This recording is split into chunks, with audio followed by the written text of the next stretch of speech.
Assalamualaikum warahmatullahi wabarakatuh. Ketemu lagi dengan saya, Andi Harmin Eskom MT, pada channel pembelajaran kecerdasan buatan. Untuk kali ini, metode pencarian yang akan kita bahas tentang metode heuristik atau metode terbimbing.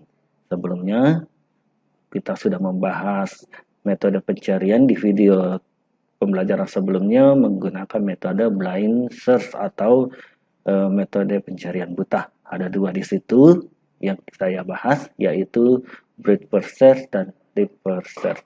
Kali ini kita akan membahas tentang metode heuristik. Apa saja metode heuristik yang akan saya bahas? Kita simak video berikutnya ini. Kemudian untuk tujuan pembelajarannya sama seperti minggu lalu, tentang memahami konsep masalah, tentang metode pencarian, terus ruang keadaan, dan seterusnya. Outcome-nya, ketika kita sudah mempelajari metode ini, kita sudah bisa menerapkannya di rekayasa program menggunakan metode ini untuk sistem cerdas. Jadi apa itu heuristik atau terbimbing atau biasa juga disebut informed search, yaitu sebuah bahasa dari bahasa Yunani yang artinya menemukan atau menyingkap. Jadi suatu perbuatan yang mampu membantu kita menemukan jalan untuk ke solusi. Heuristik dapat digunakan pada beberapa kondisi berikut ini. Antara lain, mengatasi combinatorial exclusion. Solusi paling optimal mungkin tidak diperlukan lagi. Pada umumnya hasilnya cukup baik. Kemudian membantu pemahaman bagi orang yang menyelesaikan persoalan. Metode generate and test ini adalah teknik yang paling mudah secara matematis dan dibandingkan dengan teknik searching yang lain, namun relatif lebih lama untuk menemukan solusinya.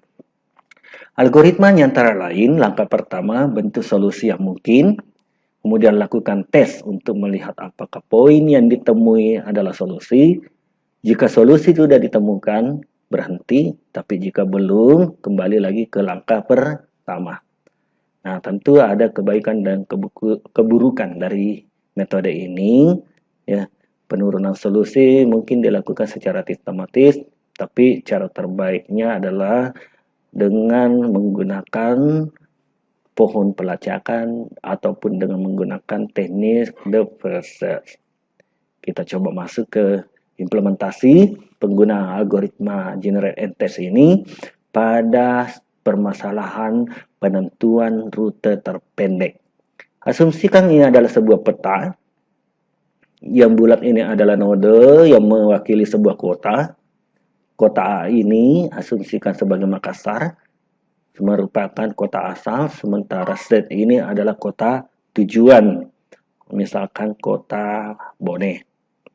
Nah, terus dari kota Makassar ternyata ada beberapa pilihan jalur seperti A, B, D, E, G, Z ataupun G, H, Z. Ada juga jalur yang lain A, C, E, G, Z atau G, H, Z. Sementara jalur yang lain ini bukan menuju kota Z. Ya. Jadi ada beberapa pilihan. Nah, setiap node sudah dilengkapi arah panah yang merupakan jalur. Di dalamnya ada angka menyatakan jarak antara node A dengan node B atau dari kota A ke kota B dan kota-kota yang lain. Permasalahannya adalah seorang sales buku yang berada di kota A hendak pergi mengirimkan barang ke kota Z. Kira-kira jalur yang mana ya yang dipilih dari beberapa pilihan tadi? Kita coba bahas. State awalnya adalah kota A, goalnya adalah kota state. Solusi yang ingin dicari adalah A ke Z dengan menggunakan algoritma DFS dan generate and test. Jadi, untuk menghemat biaya transportasi, maka sales menginginkan atau ingin menghasilkan jarak terpendek dari map tadi. Ya, jadi kata kuncinya di sini heuristiknya adalah jarak terpendek. Nah, sebagai contoh awal simulasi, dari A ke B 4 km, dari B ke D 3 km, kalau dijumlah berarti kan 7. Jadi jaraknya ABD yaitu 7. Nah, sekarang masuk ke penerapan implementasi algoritma generate and test. iterasi pertama atau pembangkitan solusi awal ditemukan bahwa jalur A, B, D, E, G, Z ini adalah jalur solusi awal dengan jarak tempuh 24 km. Tapi karena masih ada solusi yang lain, maka kita uji dulu iterasi kedua. Berarti kembali lagi ke langkah pertama algoritma tadi. A, B, D, E, G, H, Z, jarak tempuhnya adalah 25 km. Nah, kemudian dari iterasi kedua ini, kita testing dengan iterasi pertama tadi, yang mana yang paling terpendek. Apakah jalur 24 kilo atau yang 25 kilo. Ternyata yang paling terpendek itu adalah yang 24 kilo. Sehingga 24 kilo ini diasumsikan sebagai solusi berikutnya, solusi awal berikutnya. Karena masih ada lagi alternatif yang lain, maka ditesting lagi untuk jalur yang ketiga. A, C, E, G, Z. Ini jaraknya 21 kilo. Kemudian diuji coba dengan yang 24 kilo sebelumnya.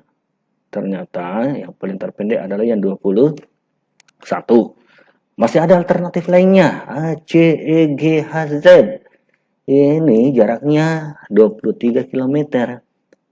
Dievaluasi dengan jarak sebelumnya yang 21 kilo. Ternyata iterasi yang ketiga yang jalur A, C, E, G, Z lah yang paling terpendek. Sehingga sales memutuskan bahwa jalur yang akan ditempuh nanti itu adalah A, C, E, G, Z yang jarak tempuhnya 21 km. Karena sudah tidak ada lagi alternatif yang lain, maka solusi sudah ketemu.